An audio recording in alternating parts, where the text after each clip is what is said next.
সম্মানিত উপস্থিতি, আজকের খুতবার আলোচ্য বিষয় হিসেবে মহাগ্রন্থ আল কোরআনে কারীম সূরা আল সাফফাতের 23 নম্বর পারা, আমি 99 নম্বর আয়াত এবং 100 নম্বর আয়াত কারিমা তেলাওয়াত করেছি। আল্লাহ সুবহানাহু ওয়া তাআলা তৌফিক দিলে আজকের এই সংক্ষিপ্ত পরিসরে এই কোরআনের আয়াতের আলোকে দিক নির্দেশনামূলক কিছু কথা বলার ইচ্ছা রেখেছি। ওয়া মা তাওফীক ইল্লা বিল্লাহ। আল্লাহ সুবহানাহু ওয়া তাআলা ইরশাদ করেন, এই কথাটি আল্লাহ পাক ইব্রাহিমের কথা নকল করেছেন। ইব্রাহিম আলাইহিস সালাম সেই সময় কি বলেছিলেন, এই কথাটা আল্লাহ বলেন, ক্বালা ইন্নী যাহিবুন ইলা রাব্বি সায়াহদিন। এই কথা ইব্রাহিমের খলিলের কথা, যে তিনি তখন বললেন, ইন্নী যাহিবুন ইলা রাব্বি সায়াহদিন, আমি আমার প্রভুর পানে চললাম, তিনি আমাকে পথ দেখাবেন, তিনি আমাকে রাস্তা দেখাবেন, আমাকে সুপথ দেখাবেন তিনি। এজন্য আমি আল্লাহর প্রাণে, আল্লাহর উপর ভরসা করে আমি রওনা দিলাম। যাহিবুন, আমি ইচ্ছা পোষণ করলাম।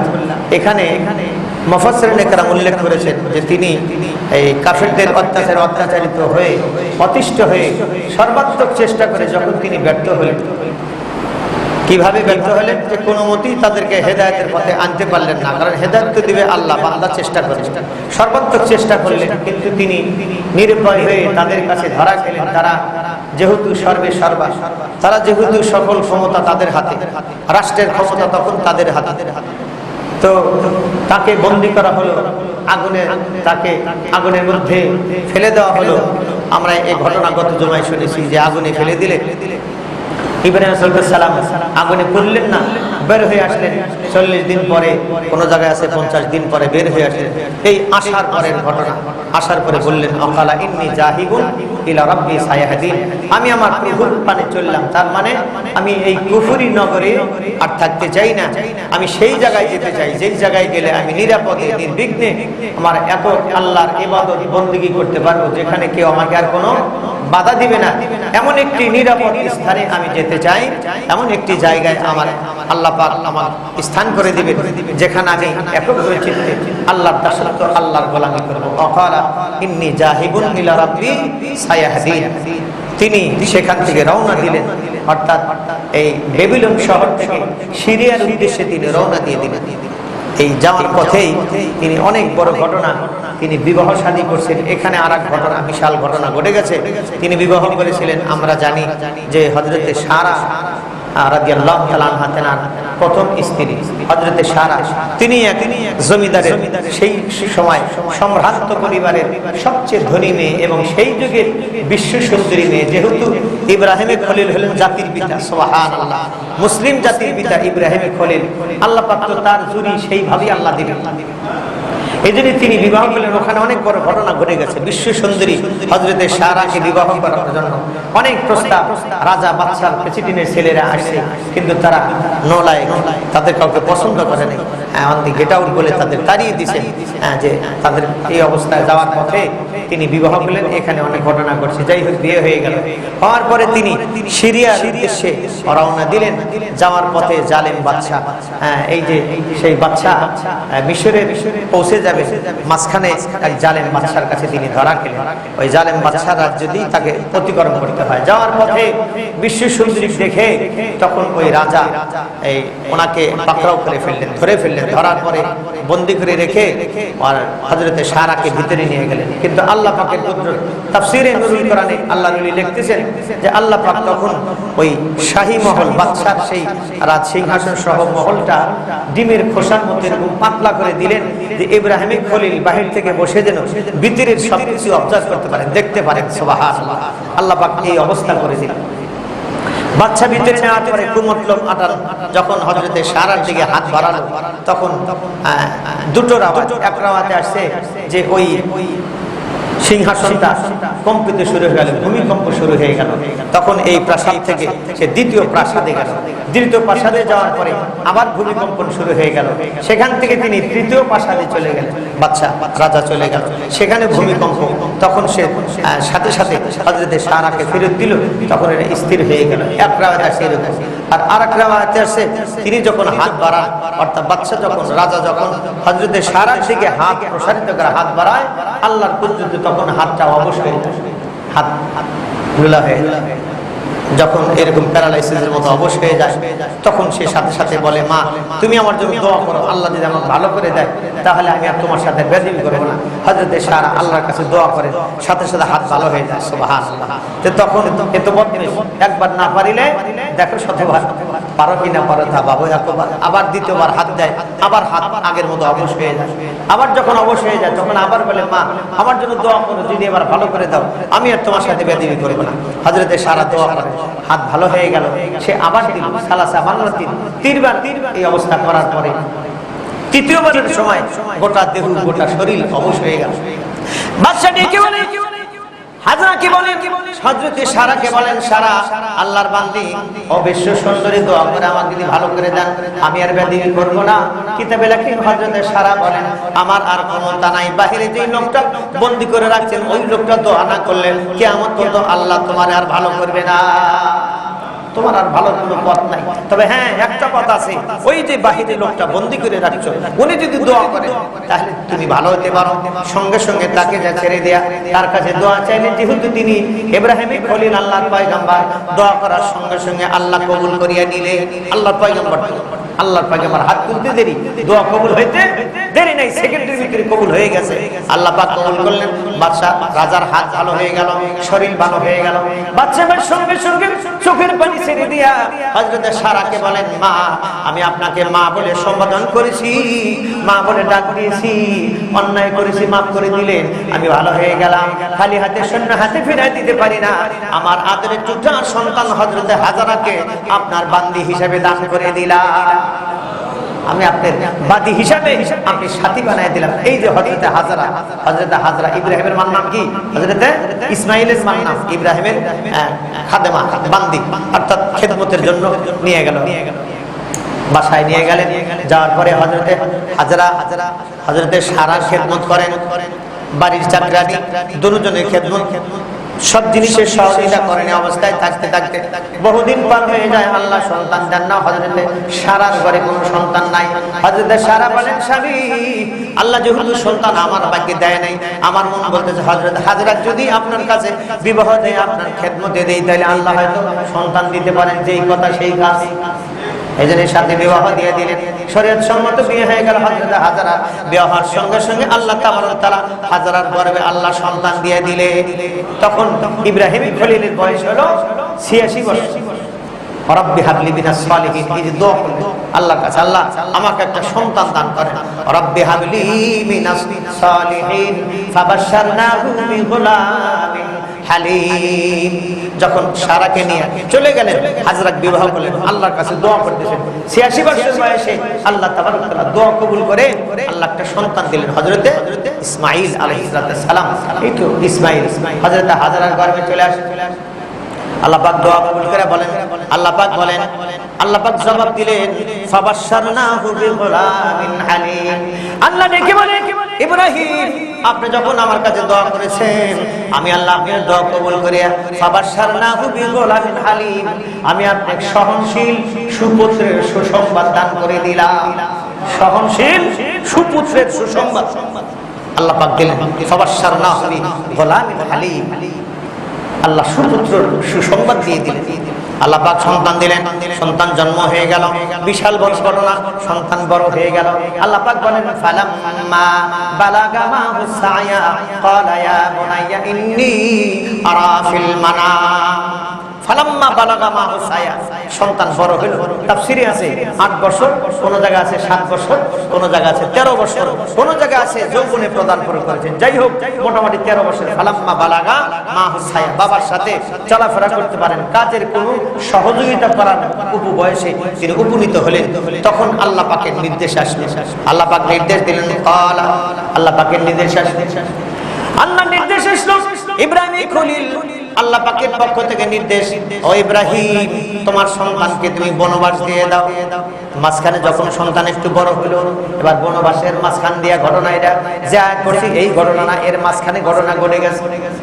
যখন সন্তান একটু বড় তখন আল্লাহর নির্দেশ আসলো সন্তানকে নিয়ে বনবাস দেওয়ার জন্য। মক্কা নগরীতে হযরতে হাজরাকে বনবাস দিয়ে আসলেন।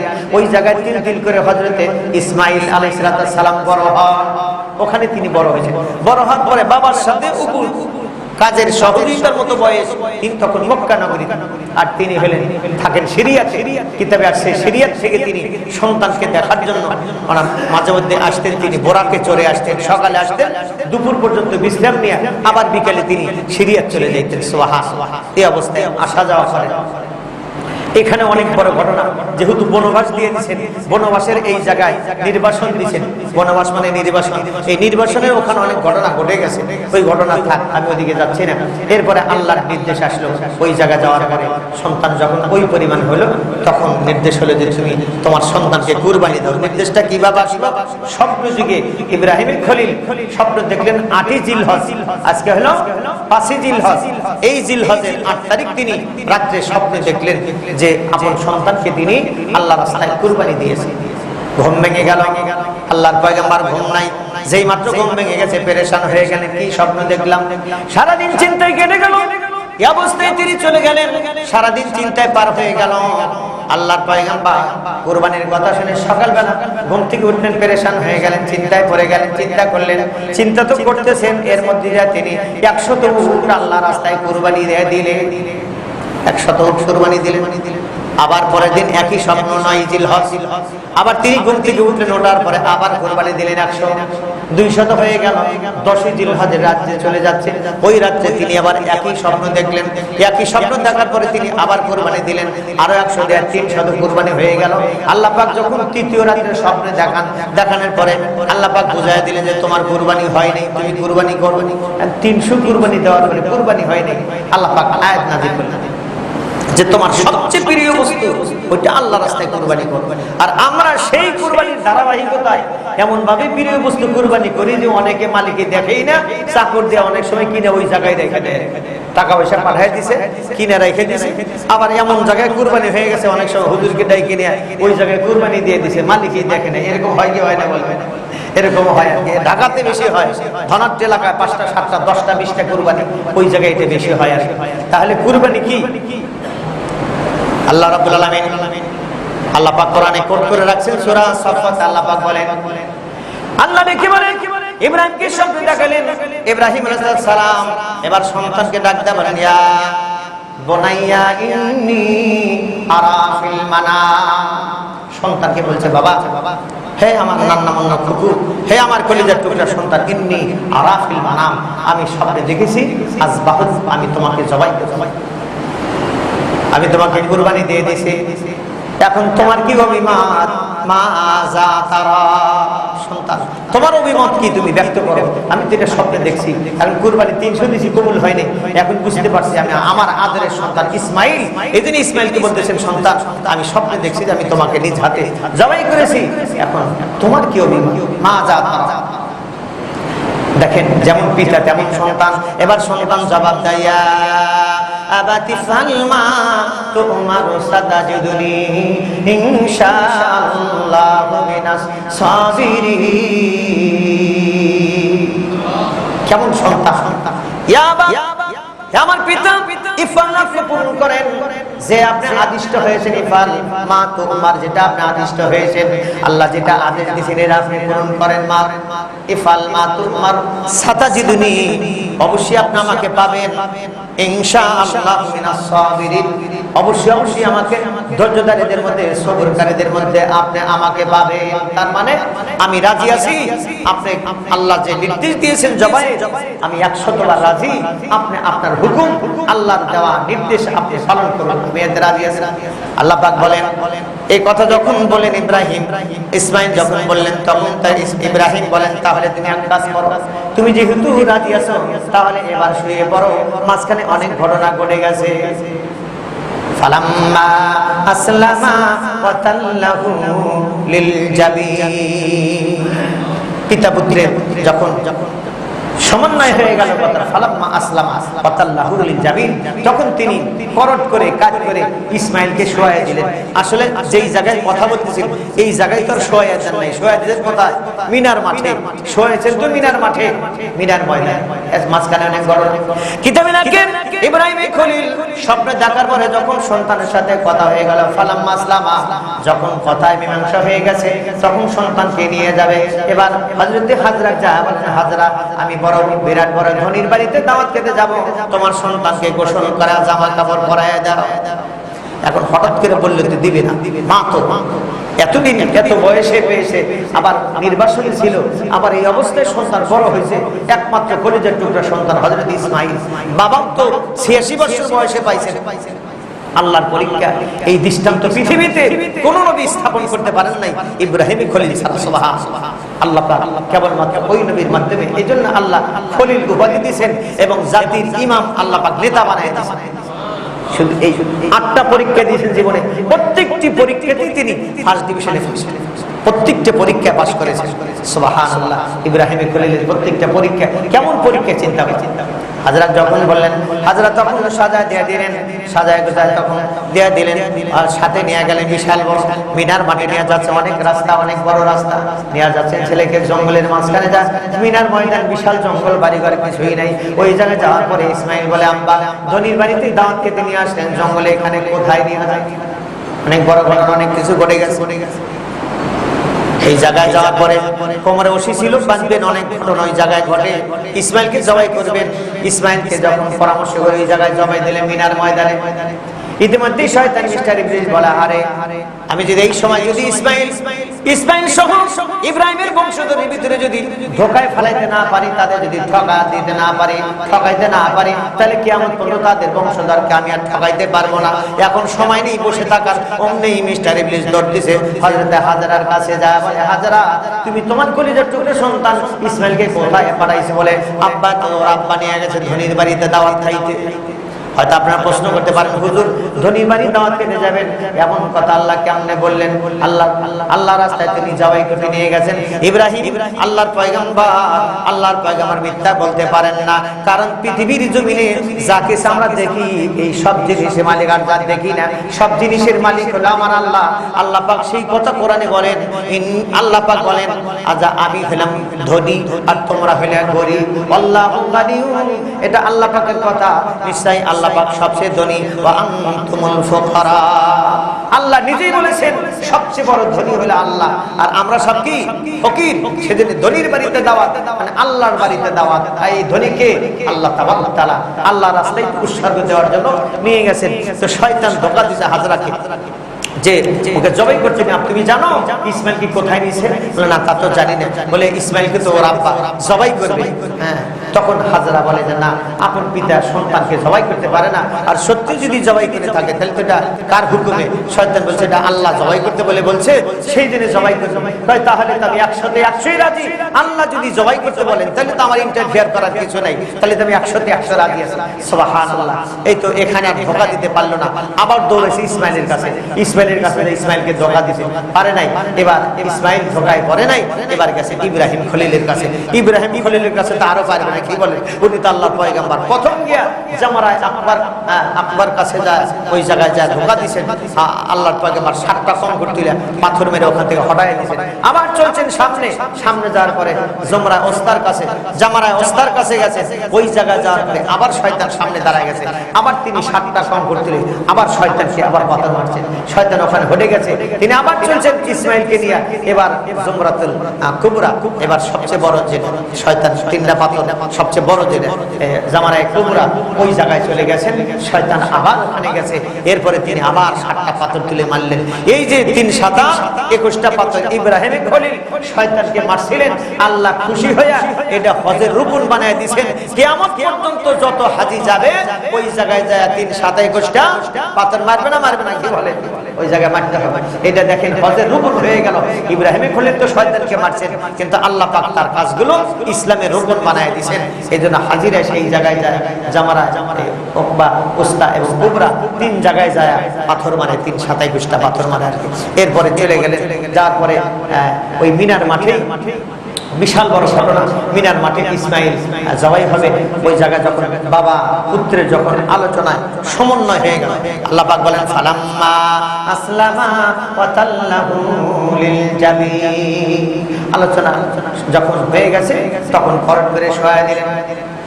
ইসমাইল ডেকে বলেন, আব্বাকে ডেকে বলেন, আব্বা আপনি আমাকে শোয়া দিলেন, এই জায়গায় আপনি আমাকে জবাই করবেন, নিজের হাতে আপনি জবাই করবেন, কিন্তু দেখি বাবা আপনি কোমর থেকে চামড়া রশি বের করেন, কেন আপনি রশি বের করেন?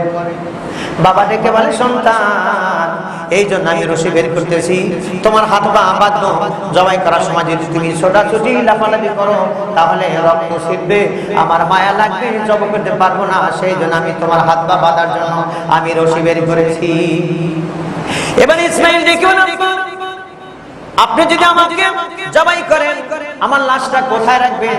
বলে লাশটা এই মিনার ময়দানে, এখানেই তোমার লাশটা দাফন করা হবে, এই জায়গায় দাফন করা হবে বাবা, এই জায়গায় তোমাকে দাফন করব। আব্বা আমাকে দাফন করবেন ঠিক, কিন্তু আমার ইন্তেকালের পরে আমার খবরটা আমার মার কাছে পৌঁছাইবে? বলে হ্যাঁ অবশ্যই পৌঁছায় দেব, অবশ্যই তোমার খবর পৌঁছাবো, তোমার মার কাছে বলবো আমি তোমাকে আল্লাহ রাস্তায় উৎসর্গ করেছি। ইসমাইল কি বলেন, আমার আম্মা যদি শুনে খবর, সঙ্গে সঙ্গে মা দুঃখিনী পাগল হয়ে যাবে, পৃথিবীর জমিনে মা বাবার চাইতে আপন বন্ধু তার দুনিয়াতে নাই। আমার আম্মা শোনার সঙ্গে সঙ্গে পাগল হয়ে যাবে, আমার আম্মা দৌড়ে বিনার ময়দানে আসবে, আসার পরে দেখবে আমি ইসমাইল জবাই হয়ে গেছি, তখন দেখবে আমার হাত পা বাঁধা, তখন বলবে আমার আম্মা চোখের পানি ছেড়ে দেবে, বলবে ইব্রাহিম এটা কেমন করলে, এমন কেমন কাজ হয়ে গেল, তুমি তোমার আপন সন্তানকে হাত পা বাঁধিয়া জোর করিয়া তোমার সন্তানকে জবাই করেছো। কেমন বুদ্ধি, ছোট সন্তান কেমন বুদ্ধি রেখেছে। এই জন্য আব্বা আমার হাত পা বাঁধিয়েন না, এমনি খোলা মাঠে আপনি আমাকে জবাই করেন, আমি লড়াচড়া করবো না, আমি চুপ হয়ে শুয়ে পড়লাম। আল্লাহ পাক বলেন ফালাম্মা আসলামা ওয়া তাল্লাহু লিল জাবিন, করট হয়ে শুয়ে পড়লেন, শোয়া পড়ার পরে বলেন আমি লড়াচড়া করবো না, কিছুই বলবো না, আপনি আমাকে এই অবস্থায় জবাই করেন। তারপরে ইসমাইল হযরত ইব্রাহিম খলিল নিজের চক্ষুটা বাঁধলেন, এটা পরামর্শ দিলেন হযরত ইসমাইল, আব্বা আপনি চক্ষুটা বেঁধে না, আর আমাকে করট করিয়া আমার মুখটা নিচের দিকে, আমার চোখটা নিচে দিয়ে করে আমাকে শোয়া দেন। বলে বাবা কেন এই কাজ করবে ইসমাইল? বলে আপনি আমি আপনার একমাত্র সন্তান, আপনি আমার একমাত্র পিতা, আপনাকে পিতা আব্বা বলে আমার তৃপ্তি মিটে নাই, কারণ আপনার কাছে ছিলেন না বহু দূরে, আপনাকে ডাকতে ডাকতে আমার মনটা ভরাইতে পারি নাই বাবা। এই মুহূর্তে যদি আপনি আমার প্রতি তাকান, ওই কথাগুলি মনে হয়ে গেলে আমি বড় বড় চোখ করে আপনার দিকে তাকায় থাকবো, আমার মায়া লাগবে, আপনারও মায়া লাগবে। এই সময়ে যদি জবাই করতে বিলম্ব হয়ে যায় আল্লাহর দরবারে আমার কুরবানি কবুল হবে না। সেজন্য আপনি আমাকে করট করে শোয়া আমার চক্ষু নিচের দিকে দিয়া আপনি চক্ষুটা বেঁধে নেন। ইব্রাহিম বিশাল ঘটনা, 2-1 ঘন্টায় তো বলা কুরবানির ঘটনা শেষ করা যাবে না। চক্ষু বেঁধে নিলেন, ইসমাইলকে শোয়া দিয়া এবার সূরা যেই মাত্র ছুরি মারবেন আল্লাহ পাক নির্দেশ দিলেন। তাফসীরে নুজুল কোরআন আছে, তাফসীরে কাশফের ভিতরে আছে, তাফসীরে মাযহারিতে আছে বিস্তারিত আলোচনা, ওখানে কুরবানি সম্পর্কে বিস্তারিত আলোচনা আসছে যে আল্লাহ পাক জিবরাইলকে পাঠিয়ে দিলেন, জিবরাইল আমি 2 কারণে ইসমাইলকে জবাই করে দেব না। জোরে বলেন সুবহানাল্লাহ। কয় কারণে? 2 কারণ। এক কারণ হলো ইসমাইল যদি আজকে জবাই হয়ে যায় কিয়ামত পর্যন্ত যত মানুষ আসবে আপন পিতার হাতে সন্তানকে জবাই করা লাগবে। এটা বহুত বড় একটা দৃশ্য যে আপন পিতা হইয়া সন্তানকে জবাই করবে। এই ঘটনা কতদিন বলতো? কিয়ামত পর্যন্ত আবহমান চলতেই থাকবে। সেজন্য এটা আমি হতে দিব না। এজন্য তুমি তাড়াতাড়ি জলদি করে যাও, জলদি করে তাড়াতাড়ি চলে যাও। আমার ইসমাইলকে জবাই করার আগে একটা পিতলের পাত লইয়া যাও, ইসমাইলের গলার ভিতরে তুমি ধরে রাখবে। আমার ইব্রাহিম দেখবে না তার চক্ষু বাঁধা, সে যখন জবাই করবে ওই পাতের উপর তার ছুরি চলে যাবে। সুবহানাল্লাহ। আল্লাহ পাক যখন ইসমাইল শুয়ে পড়ছেন আর ইব্রাহিম জবাই করে প্রথম যখন তিনি বিসমিল্লাহ বলে আল্লাহু আকবার বলে ছুরি চালাইবেন, আল্লাহু আকবার বললে হঠাৎ করে হেভি জোরে বিকট একটা আওয়াজ আল্লাহু আকবার শব্দ আসছে। যেই মাত্র শব্দ আসছে ইব্রাহিম আলাইহিস সালাম থমকে দাঁড়ায় গেছে। যে জনমানবহীন, যেখানে মানুষ নাই, হায়ান জানার পশু পাখি কীট পতঙ্গ কিছুই নাই, মিনার মাঠে পাথর আর পাথর, এমন জায়গায় এমন একটা আওয়াজ শুনলাম। হঠাৎ করে আওয়াজ শুনলে ভয় লাগবে কিনা বলে? আশ্চর্য লাগবে না? তিনি থমকে দাঁড়ায় গেছেন। দাঁড়ানোর পরে এদিক সেদিক তাকায়, দেখছেন কেউ নাই। আবার বিসমিল্লাহ আল্লাহু আকবার যেই মাত্র আবার বলছেন, আবার দেখা গেল জোরে আরেকটা আওয়াজ আসলো, আল্লাহু আকবার, বিকট আওয়াজ। অমনি ইসমে ইব্রাহিম চমকে গেলেন। এবার ডাইনে বামে তাকান, কেউ নাই। তৃতীয়বার আবার আল্লাহু আকবার বলে শব্দ, যেই মাত্র ধরেছেন অমনি আবার শব্দ আসছে আল্লাহু আকবার। তিনবার যখন জোরে আওয়াজ আসছে, তখন ইব্রাহিম খলিল চিৎকার দিয়ে বলতেছেন, কে হে তুমি? কে আল্লাহু আকবার বলে আমাকে শব্দ দিয়ে আমাকে বারবার থামিয়ে দিয়েছো? তুমি আমার সামনে আসো, আমি তো তোমাকে দেখতেছি না, ময়দানে তো কেউ নাই, কে তুমি? আল্লাহু আকবার বলে তখন আল্লাহর ফেরেশতা সুবহানাল্লাহ জিবরাইল হাজির হয়ে গেছেন। জিবরাইল যখন এই ইসবাত ধরছেন, এখানে অনেক ঘটনা তাফসীরে আছে আর কি। তখন যখন বিসমিল্লাহ বলে জবাই দিলেন, জবাই দেওয়ার পরে ইব্রাহিমের ইসমাইলের একটা পশমও কাটে নাই। সুবহানাল্লাহ, কাটার তো কথা না, সেখানে কি আছে? গলার উপরে আল্লাহ পাকের কুদরতি পিতলের ইসবাত আছে, এর উপর মনে করেন তখন যখন জবাই দিয়েছেন কাটে নাই। ইব্রাহিম খলিল দেখছেন যে কাটে নাই, তখন চাকু ছুরি মারছেন। আর এক রাওয়ায়াত আছে যে এই জবাই করার পরে বারবার জবাই দিয়েছেন, উনি মনে হচ্ছে জবাই হয়েই গেছে। এরপরে তিনি চক্ষু খুলছেন, চক্ষু খোলার পরে দেখেন যে হযরত ইসমাইল পাশে দাঁড়া আছে। সুবহানাল্লাহ, পাশে দাঁড়া আছেন। আর সামনে তাকায় দেখেন বিশাল বড় একটা দুম্বা সেখানে জবাই হয়ে আছে। সুবহানাল্লাহ। আল্লাহ পাক বলেন, ওয়াফাদাইনাহু বিযিবহিন আযীম। আল্লাহ পাক সেখানে একটা দুম্বা পাঠিয়ে দিয়েছেন, যেটা আল্লাহ পাকের কুদরতে আল্লাহ নিজে লালন পালন করেছেন। জান্নাতি দুম্বা আল্লাহ করিয়া দিলেন। আল্লাহ দেখলেন, ইব্রাহিম আমি তোমার সন্তানকে জবাই করি নাই, এবার তুমি একটা কাজ করো, সন্তান তো উঠে তোমার পাশে দাঁড়ায় গেছে, তোমার সন্তানকে উঠে পিঠে তুলিয়ে নাও, আর তোমার কোমর যে চামড়া রশিটা বের করে দুম্বাটা উটের সঙ্গে ঝোলায় নাও। বাড়িতে যাওয়ার পরে হযরতে হাজরা বলবে, এমন ধনীর বাড়ি দাওয়াত খেতে গেছো, যেই ধনী তোমারে দাওয়াত খাওয়ায় তোমার সন্তানরে খাওয়ায়, তোমার বিবিরে দেয় না।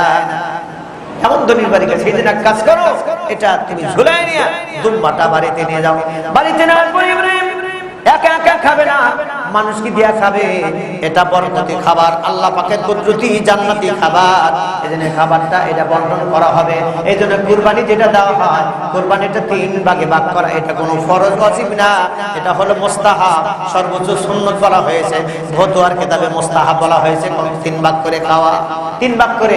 এটা যেহেতু আল্লাহ পাকের পক্ষ থেকে নির্দেশ ইঙ্গিত আসছে, যেটা 3 ভাগ করে, মানে মানুষকে দিয়ে খেতে। 3 ভাগের কথা আসে নাই, মানুষকে দিয়ে খাবে। তো মানুষকে দেওয়ার এই নিয়ম পদ্ধতি ফুকাহায়ে কেরাম এবং মুহাদ্দিসিনে কেরাম এটা 3 ভাগে ভাগ করছেন, যে এক ভাগ সে নিজে খাবে, এক ভাগ আপন আত্মীয় স্বজনদের দিবে, আর আরেক ভাগ এতিম অনাথ মিসকিন যারা ওদেরকে দান করে দিবে, অবস্থাদের দান করে দেন। ওই দেশে ধমকি আসছে, মাঝখান দিয়ে একটা কথা আল্লাহর হাবিব বুঝাইয়া দিয়েছে যে দেখো, যারা ধনী ব্যক্তি তারা তো সারা বছর গোশ খাচ্ছ, তাদের আল্লাহ পাক তৌফিক দিয়েছেন আপনারা সারা বছর খান, কিন্তু বহু এতিম অনাথ অসহায় হতদরিদ্র যাদের ডাল দিয়েও ভাত জোটে না, অনেক সময় লবণ দিয়ে ভাত খায়, এরকম আছে না নাই? এরকম লোক আছে, আপনি রুসিলায় বছরে একদিন গোশত দিয়ে পেট ভরে উদর পূর্তি করে ভাত খাবে, মন ভরে খাবার খাবে, গোশত খাবে, এরকম তাদের আশা থাকে। এই জন্য আপনি যদি তাদের সহযোগিতা করেন, তাদের যদি দেন, আমি গত জুমা বলেছিলাম যে আল্লাহ পাক যাদের তৌফিক দিয়েছেন সারা বছর গোশত ক্রয় করে খেতে পারেন, তাদের তো ওই পচা গোশত খাওয়ার দরকার নাই, যে গোশত ফ্রিজে রেখে ফ্রিজার করে 2 মাস 3 মাস লাগায় খাবেন, কি দরকার বলেন? আপনি তো টাটকা গোশত খাওয়ার সুযোগ আল্লাহ করে দিয়েছেন, সেটা আপনি খাবেন। এজন্য আমরা অবশ্যই আশেপাশে যারা, তাদের দিকে আমরা খেয়াল করব।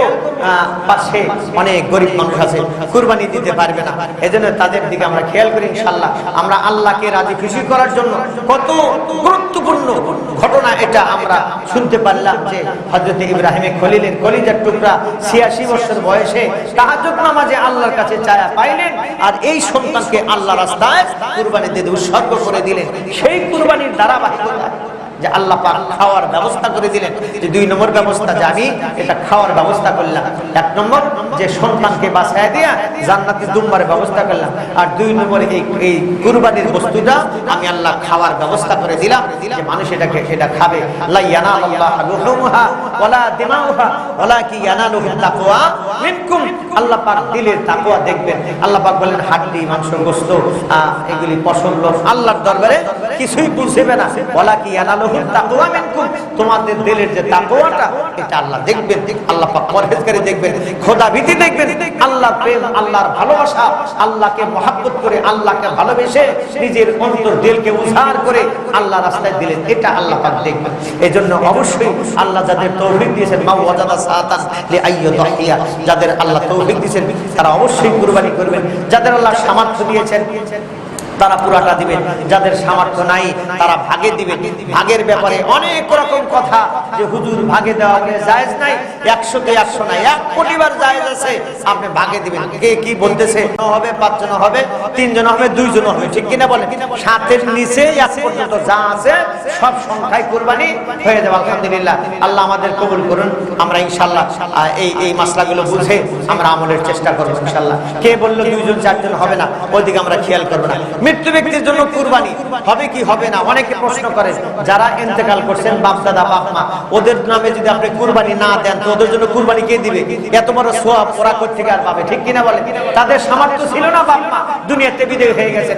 আল্লাহ আমাকে সামর্থ্য দিয়েছেন, বাপ মার দোয়ার বরকতে, চেষ্টার বরকতে আমি আলেম হয়েছি, হাফেজ হয়েছি, আমি ডাক্তার হয়েছি, ইঞ্জিনিয়ার হয়েছি, আমি প্রফেসর হয়েছি, আমি সমাজের উল্লেখযোগ্য ব্যক্তি, বড় একটা চাকরিজীবী হয়েছি। এখন আমি 5টা 10টা কুরবানি দেব, আমি বাপ মার নামে দিব না, দিব কার নামে? কি কথা কি বুঝে আসে না নাকি? 100-তে 100 100% কুরবানি বাপ মার নামে, দাদা দাদি যারা চলে গেছেন তাদের নামে, বুজুর্গ ব্যক্তিদের নামে, আল্লাহর নবীর নামে কুরবানি 100-তে 100 হবে, কোনো সন্দেহ নাই, তাদের নামে দিবেন। তবে শর্ত হলো আপনার কুরবানিটা আগে কিন্তু দেওয়া লাগবে, নাহলে আপনারটা বাকি থাকবে। আপনার উপর যে ওয়াজিব এটা আপনি আদায় করে দিবেন। ছেলেমেয়ের পক্ষ থেকে কুরবানি আদায় করে দিলে নফল কুরবানি হবে, তাদের পক্ষ থেকে কুরবানি আপনার দেওয়া জরুরি না। বউ বিটির পক্ষ থেকে, বিবির পক্ষে, ছেলেমেয়ের পক্ষ থেকে, বাপ মার পক্ষ থেকে কুরবানি দেওয়া এটা কিনা জরুরি না, আপনি যেটা হক এটা দিবেন। আর তাদের পক্ষ থেকে কুরবানি দিলে কুরবানির সব যে তারা পাবে এই কথাটা আমি বুঝাইলাম, যে তাদের নামে আপনি কুরবানি নবীর নামে দিতে পারবেন, কোনো সমস্যা নেই। তাহলে কুরবানির পশু সম্পর্কে জানলাম। পশুর কিছু খুঁত থাকে, অনেক সময় কান কাটা থাকে, যদি পশু জন্মগতভাবে কান ছোট ছোট থাকে সমস্যা নাই, কুরবানি দেওয়া যাবে। আবার কানের 1/3 বেশি কেটে গেছে তাহলে কুরবানি হবে না, 1/3 কম যদি কাটে তাহলে কোনো সমস্যা নাই। জন্মগতভাবে গরুর মনে করেন এই নাই, শিং নাই, তাহলে কুরবানি দেওয়া জায়েজ আছে, অসুবিধা নাই। কিন্তু শিং হয়েছিল, ভেঙে গেছে, হাড্ডির মজ্জা পর্যন্ত ওই ব্যথা কি হয়ে গেছে, পৌঁছে গেছে, হাড্ডির মজ্জা শুকিয়ে গেছে, ওই গরু দ্বারা কুরবানি জায়েজ নাই। কিন্তু ভাঙছে, ছোট আছে, কোনো সন্দেহ নাই, কুরবানি দেওয়া যাবে। হ্যাঁ, জন্মগতভাবে দাঁত নাই, কুরবানি দেওয়া জায়েজ নাই। দাঁত ছিল পড়ে গেছে, তাহলে কুরবানি দেওয়া কি আছে, জায়েজ আছে। এই সমস্ত মাসলা দিয়ে আমরা অবশ্যই ইনশাআল্লাহ আমরা খেয়াল করব। যখন মোটা তাজা হিষ্টিপিষ্ট জন্তু কুরবানি দেওয়া মুস্তাহাব সওয়াব, আমরা এরকম দেখি একবারে খেনোকা ঈদগাহ মানে মিনা মাঠে যেতে পারে না, অথবা মনে করেন এমন খোরার 3 পা দিয়ে হাঁটে, 4র্থ পায়ে ভর দিতে পারে না, এরকম পশু দ্বারা কুরবানি করা কি নাই, জায়েজ নাই। যদি হ্যাঁ মিনা মাঠে 4 পা দিয়ে যেতে পারে তাহলে জায়েজ আছে। তারপরে এটা মুস্তাহাবের খেলাফ, মাত্র যদি একবারে রোগা করে এরকম যেন না হয়। আল্লাহ যাদের তৌফিক দিবেন ইনশাআল্লাহ মোটা তাজা আপনার কুরবানি দিবেন। এই কুরবানির পশু আল্লাহ পাক তৌফিক দিলে ফুলসিরাতের ময়দানে বিশাল আপনার বাহন হবে, আর পিঠে চড়ে ফুলসিরাতের ময়দানে আপনি পার হয়ে যাবেন। সুবহানাল্লাহ। এজন্য আমরা সেইভাবে হিষ্টিপুষ্ট মোটা তাজা আমরা কুরবানি দেওয়ার জন্য আমরা চেষ্টা করব ইনশাআল্লাহ।